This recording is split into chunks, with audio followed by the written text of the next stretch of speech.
Hi friends, welcome to MK Cooking Channel. இன்னைக்கு நம்ம சூப்பரான ஒரு சாக்லேட் மில்க் ஷேக் தான் எப்படி செய்து பார்க்க போறோம். வாங்க எப்படி செய்துன்னு பார்ப்போம்.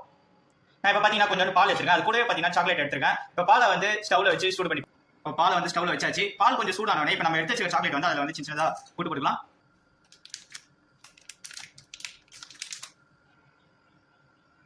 இப்போ சாக்லேட் வந்து சின்ன சின்ன பீஸா பால் போட்டு போட்டுக்கலாம். இப்போ இது எல்லாமே கரைஞ்சி வர அளவுக்கு வந்து எல்லாத்தையும் பண்ணிக்கலாம். சாக்லேட் ஃபுல்லா பாலோட கரைஞ்சி வரணும்.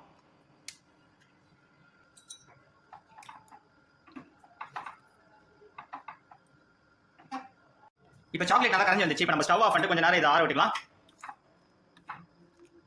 இப்போ நம்ம மிக்ஸி ஜார் எடுத்து அதில் வந்து 2 டீஸ்பூன் அளவுக்கு வந்து சக்கரை போட்டுக்கலாம்.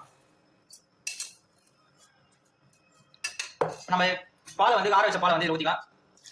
நம்ம ரெடி பண்ண பால் இப்போ இதை நம்ம நல்லா போட்டு அரைச்சி எடுத்துக்கலாம். வர அளவுக்கு நல்லா மிக்ஸியில் போட்டு அரைச்சி எடுத்தாச்சு. இப்போ இதை வந்து கொஞ்ச நேரத்துக்கு வந்து ஃப்ரிட்ஜில் வச்சு கூல் பண்ணி எடுத்துக்கலாம். சூப்பரான சாக்லேட் மில்க் ஷேக் ரெடி ஆயிடுச்சு. நீங்களும் மறக்காம உங்க வீட்டில் ட்ரை பண்ணி பாருங்க. மறக்காம சேனல் சப்ஸ்கிரைப் பண்ணிக்கோங்க.